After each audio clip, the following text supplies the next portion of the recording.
عن براء بن عازب رضي الله تعالى عنه قال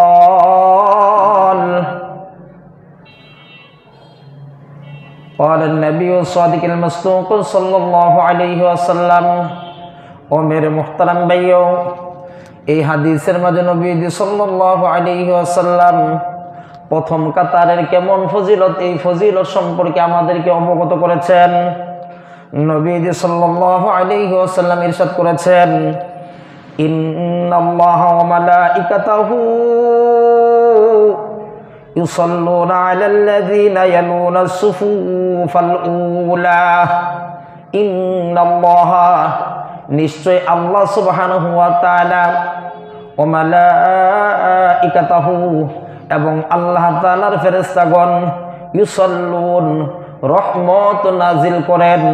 তো আল্লাহ তাআলা এবং তার ফেরেশতাগণ রহমত নাজিল করেন, ফেরেশতারা রহমত নাজিল হওয়ার জন্য দোয়া করেন। কাদের জন্য? ওই সমস্ত ব্যক্তিদের জন্য দোয়া করে, আল্লাযীনা ইয়ামুনা সুফুফাল উলা, যেই সমস্ত মানুষেরা প্রথম কাতারের মাঝে বসে যায়, প্রথম কাতারের নিকটবর্তী বসে যায়, প্রথম কাতারের কাছাকাছি যেই সমস্ত ব্যক্তিরা বসে যায়, এই সমস্ত ব্যক্তিদের জন্য আল্লাহ সুবহানাহু ওয়া তাআলার ফেরেশতাগণ রহমতের দোয়া করে। আর প্রথম কাতারে যেই সমস্ত মানুষগুলি বসে যায়, এই সমস্ত মানুষগুলির উপর আল্লাহ সুবহানাহু ওয়া তাআলা রহমত নাজিল করেন। সুবহানাল্লাহ। তাহলে প্রথম কাতারে বসা ক্ষতি না লাভ? এরপরে যদি কেউ পিছনের কাতারে ইচ্ছা করে বসেন, যার যার ইচ্ছা। এরপর আসুন, নবীজি সাল্লাল্লাহু আলাইহি ওয়াসাল্লাম এই হাদিসের মাঝে আমাদেরকে এমন একটি পায়ের কথা উল্লেখ করেছেন, যেই পাটি আল্লাহ সুবহানাহু ওয়া তাআলার কাছে সবচাইতে বেশি পছন্দনীয়। সুবহানাল্লাহ। আল্লাহ তাআলার কাছে সবচাইতে পছন্দনীয় কোন পা? এই হাদিসের মাঝে নবীজি আমার ইরশাদ করেছেন, ওমা মিন খুতুওয়াতিন আহাব্বু ইলাল্লাহ মিন খুতুওয়াতিন ইয়ামশিহা ইউসাল্লি বিহা সাফফাত।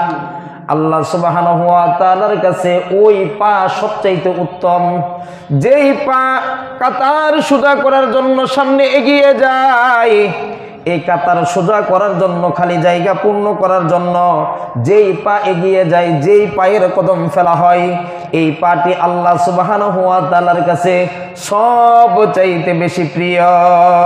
সুবহানাল্লাহ। তো মেরে মুহতারাম ভাইও, এই হাদিস যদি আপনারা বুঝে থাকেন, এখন আপনারা বলবেন এই হাদিসের মাঝে আমরা কয়টা ফজিলত আলোচনা করছি? দুটি ফজিলত। কয়টি?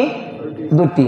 এক নাম্বার ফজিলত হলো, প্রথম কাতারে যারা বসবে তাদের জন্য আল্লাহ তাআলা রহমত নাজিল করবেন এবং আল্লাহ তাআলার ফেরেশতাগণ এই রহমত নাজিল হওয়ার জন্য দোয়া করবে। সুবহানাল্লাহ। এটা হলো এক নাম্বার ফজিলত, এটা হলো প্রথম কাতারের। দ্বিতীয় নাম্বার, আমরা যেই আমল সম্পর্কে আলোচনা করছি, যে প্রথম কাতার যদি খালি থাকে অথবা সামনের কাতার, আপনি যেই কাতারে বসছেন এই কাতারের সামনে যেটা থাকবে এটাই আপনার জন্য প্রথম। কথা বুঝছেন? কারণ সবাই তো আর প্রথম কাতারে বসতে পারবে না, কথা ঠিক কিনা? কারণ মসজিদে কাতার আছে একটি এইখানে সামনে, আর বাকি সবই তো পিছনে। এখন যেই কাতারে বসছি, এই কাতারের পরে তার সামনে যেই কাতার থাকবে, ওই কাতার যদি খালি থাকে ওইটাই তার জন্য প্রথম কাতার, এবং প্রথম কাতারের কাছাকাছি কাতার। বুঝাইতে পারছি?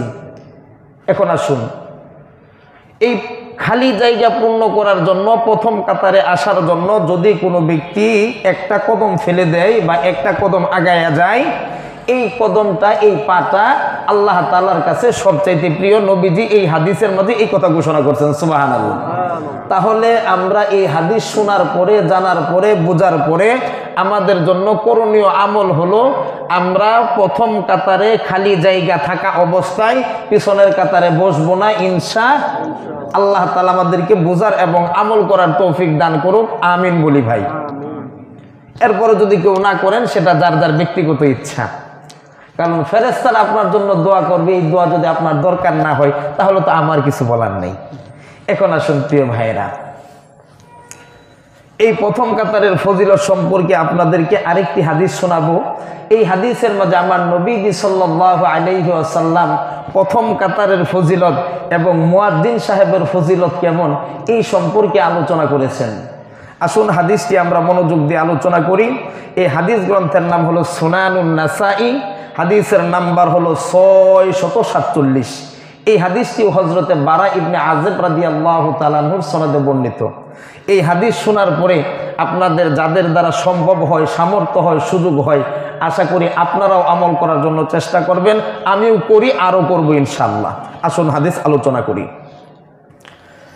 عن براء بن عازب رضي الله تعالى عنه قال أن النبي صلى الله عليه وسلم قال ومير محترم بيو نبي صلى الله عليه وسلم الزرير القدر صحابي হযরত বারা ইবনে আযিব রাদিয়াল্লাহু তাআলা আনহু বর্ণনা করেছেন, সরকারে দো আলম সাইয়্যিদুল মুরসালিন জনাবে মুহাম্মদুর রাসূলুল্লাহ, মুহাব্বতের সাথে সকলে পড়েন সাল্লাল্লাহু আলাইহি ওয়াসাল্লাম, নবীজি ইরশাদ করেছেন, ইন্নাল্লাহা ওয়া মালাইকাতাহু ইউসাল্লুনা আলাস সাফিল মুকাদ্দিম, নিশ্চয় আল্লাহ সুবহানাহু ওয়া তাআলা রহমত নাজিল করেন এবং আল্লাহ তাআলার ফেরেশতাগণ রহমত নাজিল হওয়ার জন্য দোয়া করেন ওই সমস্ত ব্যক্তিদের জন্য, আলাস সাফিল মুকাদ্দিম, যেই সমস্ত মানুষেরা প্রথম কাতারের মাঝে বসে, প্রথম কাতারের মাঝে